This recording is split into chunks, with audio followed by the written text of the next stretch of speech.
दूसरे दिन की सुबह मैं सबसे पहले गुरुद्वारा पुष्कर साहिब पहुंची। ये एक ऐतिहासिक गुरुद्वारा है। यहाँ गुरु नानक देव साहब कतक की पूर्णमासी के दिन अजमेर से पुष्कर पहुंचे थे। इसके बाद गुरु गोविंद सिंह जी दक्षिण जाते हुए यहाँ आए थे और पुष्कर सरोवर के जिस घाट पर ठहरे थे उसे गोविंद घाट का नाम दिया गया। वैसे गुरु गोविंद सिंह जी का एक हुक्मनामा आज भी सहेज कर रखा गया है, जिसकी मैं तलाश करूंगी। गुरुद्वारे दर्शन करने के बाद मैं नाश्ता करने पहुंची। वैसे तो आपको बहुत सारे कैफ़ेज़ और ऐसे रेस्टोरेंट्स मिलेंगे जहाँ पर इज़राइली कुज़ीन सर्व किया जाता है, कॉन्टिनेंटल सर्व किया जाता है। बट हमें तलाश थी पूरा ऑथेंटिक नॉर्थ इंडियन ब्रेकफास्ट की। तो हमें जब आप गुरुद्वारे आते हैं तो उसी के नज़दीक ऐसे कुछ 2-3 छोटे छोटे से ढाबे स्टाइल रेस्टोरेंट बने हुए हैं। तो यहाँ पर हमें मेन्यू में मिले परांठे। हमने ऑर्डर किया है गोभी का परांठा, दही है, अचार है और मसाला चाय है। प्राइसिंग भी बता देती हूँ, वेरी रीज़नेबल। गोभी का परांठा हमें 60 रुपये का है यहाँ पर मिला और 20 रुपये की ये जो है एक ग्लास चाय 20 रुपये की है।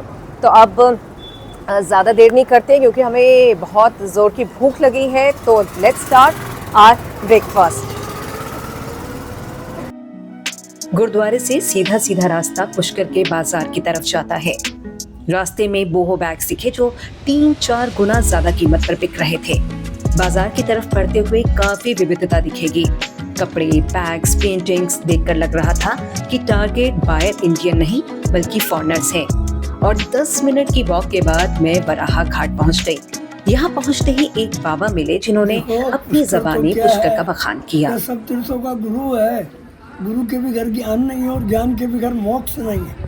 तो 4 धाम यात्रा भी जो जाता ना तो उसको यहाँ आना पड़ता है।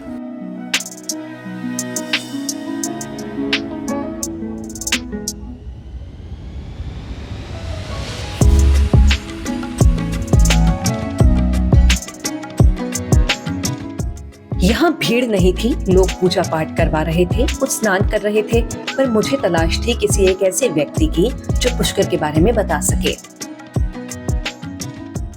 हम घाट के बारे में जानकारी जुटाने की कोशिश कर रहे थे तो हमारी मुलाकात यहाँ पर हुई है पंडित रवि शर्मा जी से, जो कि प्रधान पुजारी भी हैं पुष्कर राज के। और यहाँ पे वराह घाट पे जो संध्या आरती और सुबह की आरती होती है तो मुख्य तौर पर पंडित जी ही उसका जो है संचालन करते हैं। पंडित जी, सबसे पहले तो स्वागत है आपका। श्रीमनारायण। ये बताएं, हम इस सरोवर की बात कर रहे हैं, ब्रह्म सरोवर की बात कर रहे हैं, तो शुरुआत हम वराह घाट से ही करते हैं क्योंकि हम इसी पर ही मौजूद हैं। तो वराह घाट का जो हमारा इतिहास है या हमारी जो माइथोलॉजी है वो क्या कहती है? देखिए, वराह घाट तो सब पुष्कर का सबसे प्रधान वराह घाट है ही, पर इसके साथ ही यहाँ पर एडजॉइनिंग 52 घाट है टोटल। तो जिस प्रकार से हर घाट का अपने आप में एक विशेष महत्व है ही है, परंतु हमारे यहाँ पर राजस्थान में कहावत कही जाती है कि लड्डू को आप किधर से भी खाएंगे तो चारों तरफ से आपको मीठा ही लगेगा। तो उसी प्रकार से सारे के सारे जो घाट है, 52 घाट में आप कहीं भी जाएं, कहीं भी स्नान करें, कहीं भी पूजन अर्चन करें, वो सब आपको पुण्यदायी फलदायी ही होता है। और यहाँ पर ऐसा कहा जाता है कि ब्रह्मा जी महाराज ने जो यज्ञ किया था 5 दिन का, कार्तिक शुक्ल एकादशी से पूर्णिमा, जो कि हमारे दीपावली के 10 दिन बाद में जो एकादशी आती है उस समय, तो एक अग्निष्टोम यज्ञ किया था 5 दिवसीय। उसी यज्ञ की पुण्य और उसका जो महत्व बढ़ा था, इस कारण से पुष्कराज महाराज का मेला भरा जाता है, जिसे जो कि आज अंतर्राष्ट्रीय स्तर पर एक अपनी पहचान बना चुका है। और उस समय में 33 करोड़ देवी देवता अपनी समस्त शक्तियों के साथ, और पुष्कराज महाराज इकलौता ब्रह्मा जी का मंदिर यहीं पर ही है। उस जो हमारी पौराणिक कहानी है उसके बारे में आप कुछ विस्तार से बताएं, क्योंकि अलग अलग कहानियां हैं, अलग अलग प्रचलित हैं यहाँ। क्योंकि हम पुष्कर में, हम ब्रह्म सरोवर के साथ में खड़े हैं, तो हमें लगता है कि इस जगह से बेहतर और कोई जानकारी यहाँ पे इस समय आपके अलावा और कोई नहीं दे सकता। तो उसके बारे में देखिए, पद्म पुराण में पुष्कराज की पूरी कथा हुई है और उसके अनुसार जिस दिन प्रातःकाल ब्रह्मा जी महाराज ने यज्ञ प्रारंभ प्रथम दिवस था, उस दिन वे अपने पुत्र नारद जी को बोलते हैं जाओ और अपनी मम्मी को, सावित्री माता को आप बुला करके ले आइए, क्योंकि यज्ञ का समय मुहूर्त प्रॉपर टाइम पे यज्ञ प्रारंभ हो, कलश यात्राएँ प्रारंभ हो। तो जब नारद जी उस स्थान से थोड़े से पीछे मुड़ते हैं तो पीछे विष्णु भगवान खड़े रहते हैं और विष्णु भगवान थोड़े स्माइल देते हैं, थोड़े मुस्कुराते हैं, क्योंकि जब नारायण मुस्कुराते हैं तो उनकी माया काम करना प्रारंभ करती है। नारद जी अपने मम्मी माता जी के पास में, सावित्री मैया के पास जा करके बोलते हैं कि माता जी आप आराम से पधारें, पूरा मेकअप करके आए हैं, इसी प्रकार से मत आ जाइएगा। तो इतना कहने के पश्चात सावित्री मैया आने में बहुत समय लगाती है, बहुत विलम्ब करती है और ब्रह्मा जी क्रोधित होते हैं कि भाई उस मुहूर्त को वो बिताना नहीं चाहते हैं। तो वे देवराज इंद्र को बोलते हैं कि भाई आप दूसरा प्लान भी स्टार्ट करें। तो देवराज इंद्र यहाँ से कुछ लगभग 10-12 किलोमीटर दूर पे एक नांद गांव है, वहाँ पर एक गोप कन्या को, जो गौ माता का दूध बेचता करती थी, उस कन्या को वो लेकर के आते हैं। और अब उस कन्या को, चूँकि वह तो आप और हमारे इधर साधारण योनि की थी, उसे देव योनि में किस प्रकार से उसका रूपांतरित करें, उसे कन्वर्ट करें।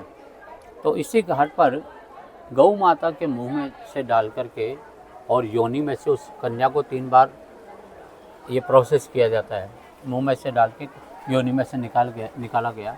जैसा कि आप जानते हैं संस्कृत में गौ गाय बोलते हैं, हमारी गाय माता गौ माता को, और ये प्रक्रिया 3 बार हुई। त्री, उस कन्या का नाम गायत्री रखा जाता है।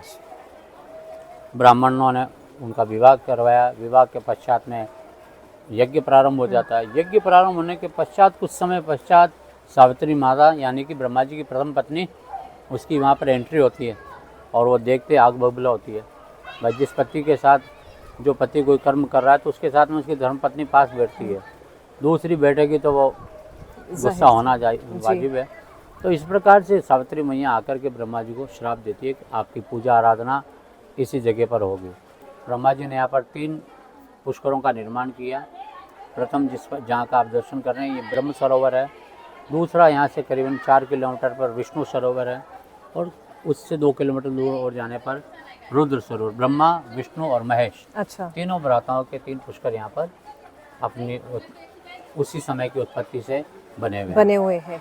अच्छा, ये उसी समय की है, ये आर्टिफिशियल नहीं है, ऐसा भी कहीं हमने पढ़ा था। आद्यमेतत् स्वयं व्यक्तं विमानं रंगसंज्ञकं श्रीमुष्णं वेंकटाद्रि शालग्रामं च नेमिषं तोताद्रिं पुष्करं चैव नरनारायणाश्रमं अष्टौ में मूर्तयः सन्ति स्वयं व्यक्ता महीतले। जिस समय इस पृथ्वी का निर्माण हुआ था उस समय 8 भू वैकुंठ अपने आप उत्पत्ति हुई इनकी, जिसकी किसी ने स्थापना नहीं की। जिस प्रकार से आप देखते हैं किसी भी तीर्थ का, किसी भी मूर्ति की प्रतिष्ठा होती है, पर ये 8 तीर्थ हिंदुस्तान में ऐसे बने जो स्वयं प्रकट थे। 4 दक्षिण भारत में, 4 उत्तर भारत में है, श्रीरंगम, श्रीमुष्णम, तोताद्रि और वेंकटाद्रि, जिसमें मोस्टली सब लोग श्रीरंगम को जानते हैं जहाँ रंगनाथ भगवान का मंदिर है, और दूसरा वेंकटाद्रि अर्थात तिरुपति बालाजी। जो हमारे उत्तर भारत के 4 भू वैकुंठ है उनमें सर्वप्रथम नाम आता है नेपाल में गंडकी नदी पर मुक्तिनाथ पे, जहाँ शालग्राम भगवान निकलते हैं। अच्छा, शालग्राम इट मीन्स साक्षात नारायण। दूसरा, बद्रीनाथ में जब आप दर्शन करते हैं तो मंदिर के पीछे आपको 2 पर्वत दिखते हैं, नर नारायण, वो साक्षात विष्णु भगवान के रूप है। तीसरा, नैमिषारण्य में वृक्ष के रूप में, और चौथा जो साक्षात जल का आप दर्शन कर रहे हैं पुष्कर में, ये साक्षात नारायण है। तो ये यहाँ की भव्य महिमा है जी। हम चाहेंगे आप पुष्कर प्रति जब भी संभव हो पधारें। ब्रह्मा जी महाराज, सावित्री मैया, गायत्री मंत्री मैया, नारद जी महाराज, पुष्कर सरोवर, नारायण भगवान आप सबकी मनोकामनाएं पूर्ण करें, क्योंकि यहाँ पर आना बड़ा मुश्किल होता है। पुष्करम दुष्करम वास है, पुष्करम दुष्करम तप है, पुष्करम दुष्करम दानम गंतुम चैव च दुष्करम। अर्थात पुष्कर आना इजी नहीं होता है, इट इज़ वेरी कॉम्प्लिकेटेड।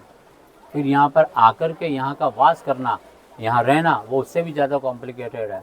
फिर यहाँ पर आकर के जप तप करना, दान इत्यादि करना, ये उससे भी ज़्यादा कॉम्प्लिकेटेड है।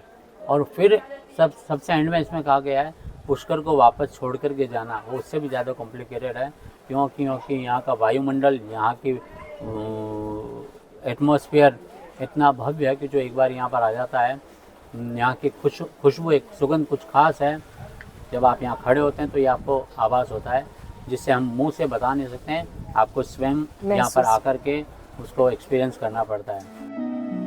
पुष्कर के बारे में जानकारी इकट्ठा करने के बाद मैं भगवान ब्रह्मा जी के मंदिर की ओर चल पड़ी, जिसका रास्ता भी बाजार से होकर गुजरता है।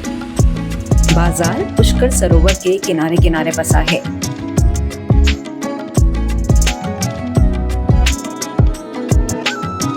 अब काफी फॉरेनर्स दिखने लगे थे। यहाँ ईटिंग जॉइंट से लेकर कपड़ों, ज्वेलरी की दुकानें सभी फॉरेनर्स को ध्यान में रखकर सामान बेचती हैं। यानी कह सकते हैं कि यहाँ फॉरेनर्स काफी आते हैं। और दुकानों में सजे सामान को देखते देखते मैं ब्रह्मा जी के मंदिर पहुंच गई।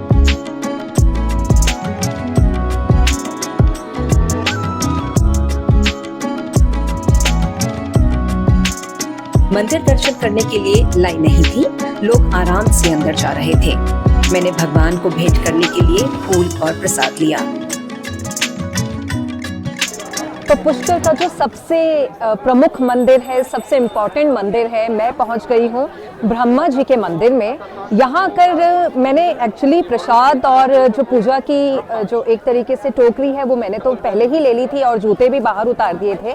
लेकिन यहाँ पर आकर पता चला कि हम अंदर बिल्कुल ये जो आप चेकिंग देख रहे हैं, सिक्योरिटी चेक देख रहे हैं, उसके आगे हमें कैमरे से शूट करने की परमिशन नहीं है। तो इसलिए मुझे लगा कि इसके बारे में मैं आपको पहले ही जानकारी दे दूं। मैं अब अंदर मंदिर के जाने वाली हूं और वहां जैसा मैं महसूस करूंगी और जो अब मैं अपनी आंखों से देखूंगी वो मैं उसे आकर आपको लौट के बताऊंगी। चले मेरे साथ दुनिया के इकलौते ब्रह्मा जी के मंदिर में।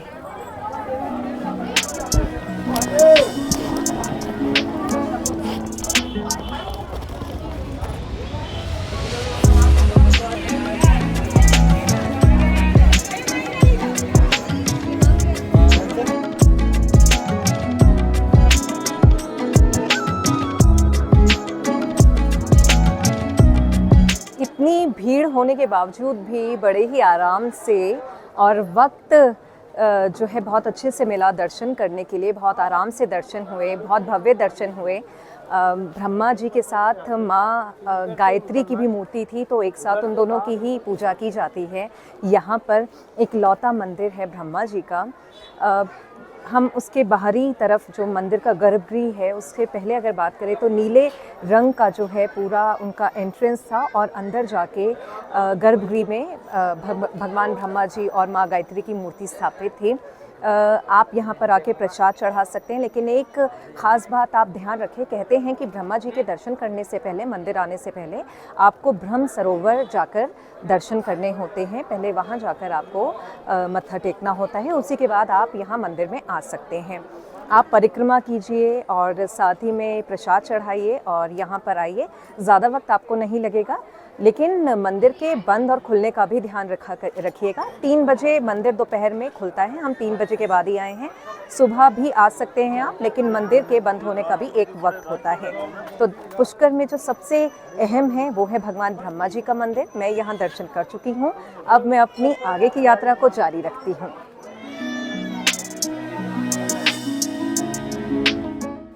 मंदिर से थोड़ा पहले एक रास्ता सावित्री देवी मंदिर के लिए भी जाता है।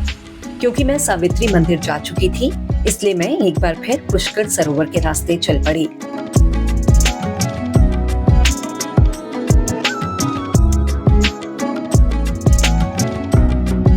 और यहाँ घाट पर बैठकर कितना सुकून मिला वो मैं बता नहीं सकती।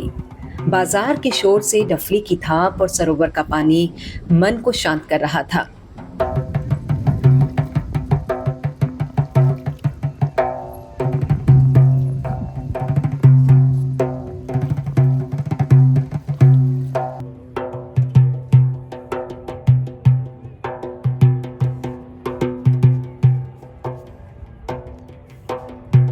घाट के बाद सोचा तो था कि होम स्टे चला जाए, पर उसके रास्ते ही बहुत ही सुंदर एक दक्षिण भारतीय मंदिर दिखाई दिया।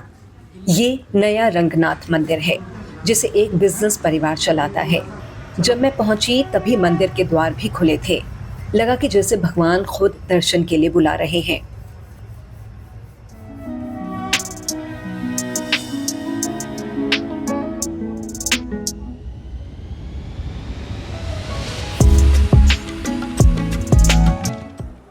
पुष्कर का रंगनाथ मंदिर है, नया रंगनाथ मंदिर इसे कहा जाता है। जब हम जैसे ही यहाँ पहुँचे तभी मंदिर के जो है कपाट खुले थे, तो अपने आप को मैं इसमें भगवान की कृपा कहूँगी। ये एक साउथ इंडियन टेम्पल है और यहाँ पर भगवान विष्णु जिनके 3 जो है रूप होते हैं, एक रूप जो है वो वेंकटेश रूप में पूजे जाते हैं, जिनमें वो उनकी अवस्था जो है वो खड़ी हुई होती है। दूसरा रूप है उनका बैठे हुए का, जिनको हम बैकुंठ के रूप में पूजते हैं। तीसरी है रंगनाथ भगवान के रूप में हम उन्हें पूजते हैं, जिसमें वो शेषनाग के नीचे लेटे हुए होते हैं। यहाँ पर आपको 2 रूप में भगवान विष्णु मिलेंगे, एक है बैकुंठ रूप में और दूसरे हैं रंगनाथ रूप में। रंगनाथ रूप में आप पीछे की तरफ दर्शन कर सकते हैं। अब हर जगह मंदिरों का यही एक नियम है और ये सख्त नियम है कि आप अंदर कोई भी शूटिंग नहीं कर सकते, इसलिए आप अपने भावों के साथ अंदर जाएं, पूजा अर्चना करें। ये मेरा सौभाग्य था कि मुझे प्रसाद भी मिला, क्योंकि अभी कपाट खुले ही थे, भगवान को भोग लगा था और साथ ही में आरती भी हुई और आरती के भी साथ हमने भगवान के दर्शन किए। तो मेरा ये एक्सपीरियंस, मेरा ये अनुभव जो है वो बिल्कुल अनफॉरगेटेबल है। इसी के साथ हम आगे के सफ़र को बढ़ाते हैं।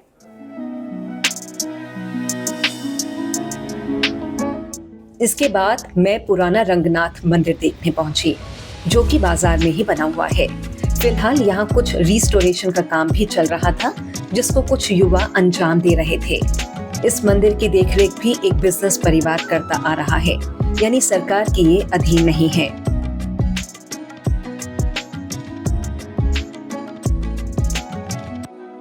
शाम के समय आसमान की गुलाबी मंदिर की खूबसूरती को कई गुना बढ़ा रही थी।